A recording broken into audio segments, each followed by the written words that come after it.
These pocket cameras don't just capture photos, they capture memories.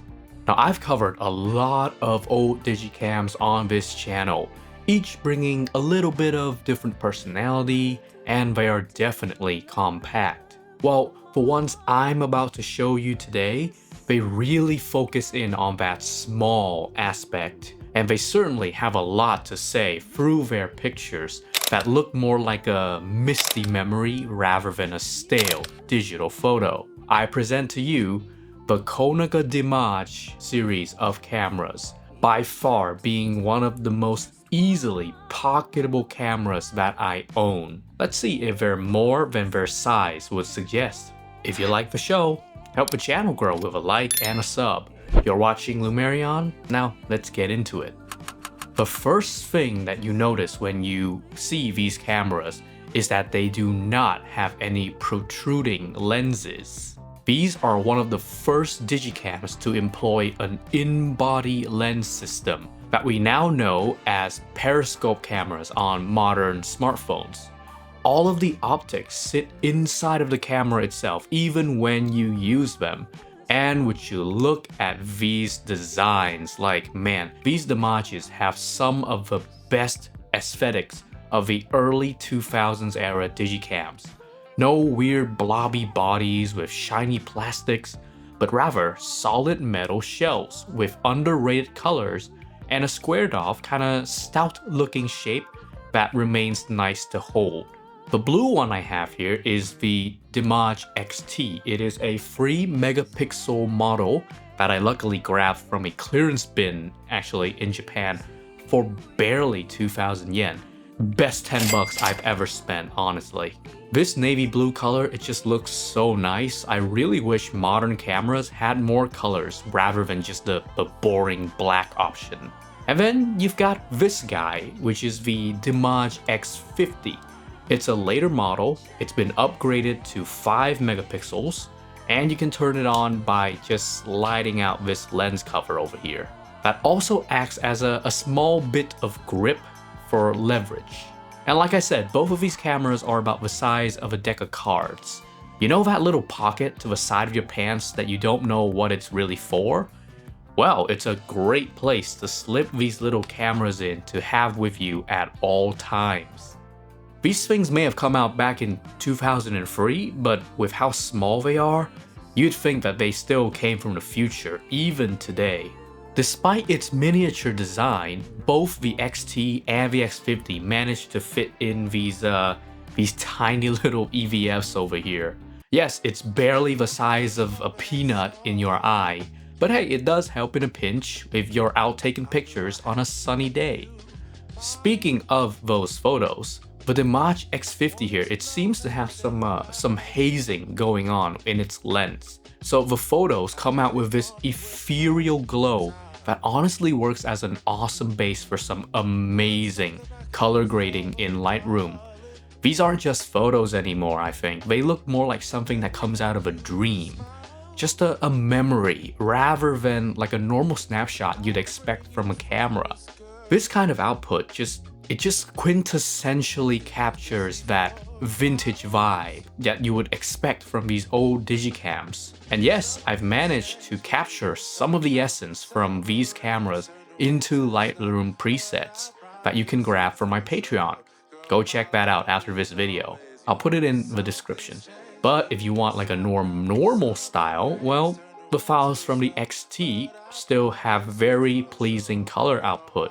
And aside from not having much headroom to crop, these 3 megapixel photos are still plenty of resolution for posting on social media like Instagram. Speaking of, I actually now have an Instagram account to share all of these photos with you. Go check that out and expect to see more shots from these cameras coming soon. Coming from my Sharp R9 Pro with its 100 megabyte RAW files, it's been very nice to see like really small, easy to work with 1 megabyte picture files from these digicams. These ultra compacts, they let you get into like low and high angles with a lot more finesse than a properly big camera with a bulky lens. And it lets you become more flexible with all of those like odd angles that you need to shoot from. And for street photography, It's really discreet, especially if you kind of like palm it in your hands like I do. Just reveal the lens so you can take the picture. And because of the disposable look of the photos and the small files that are easy to work with, I'm a lot more inclined to just shoot anything and everything that I see compared to like a more pro camera.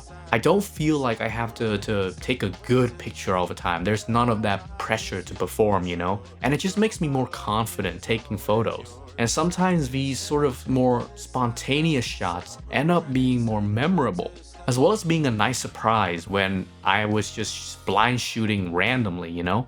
Oh, and these Dimage cameras can take videos as well in sweet, crisp 240p. So, you know, if you want, I could start using these cameras to take my videos from now on. No need for all that high quality footage, right? Some other fun tidbits about these cameras are the file outputs.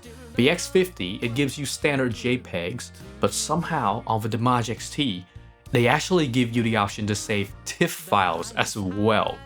Though honestly, for the bigger size, the quality is just not much better than the JPEGs. So no need to use it, just keep it on like the fine setting. Now I wish they gave us RAW output as well, but oh well.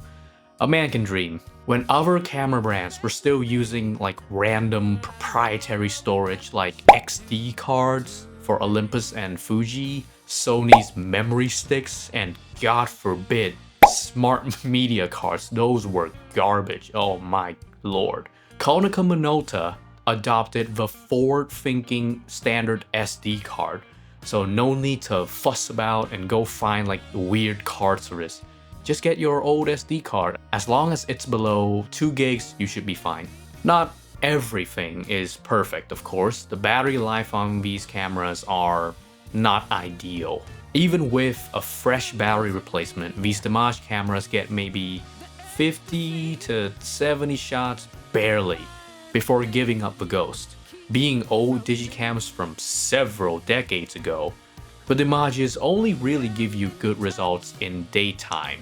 By nighttime, you either get super blurry photos or just straight up black screens. Still though, almost everything else about these cameras are just a pure delight. From the no-nonsense and easy-to-use menus to the awesome photos that they output, safe to say the Dimage cameras will continue to stay in my pockets for a long time to come, joining me on future photographic adventures. Join my Patreon for extra product photography and thumbnails of these videos, and get my image presets, which aim to give the stale photos of modern digital cameras some vintage vibes and a bit more personality. I am also releasing a new preset that helps complement and really bring out the characters of your old digicam. So if you have an old digital camera, you want a nice preset, a punchy one, go to my Patreon, grab it, and tell me about your results. Join the channel members to get early access to videos just like these, and I hope to see you in the next video. Bye bye.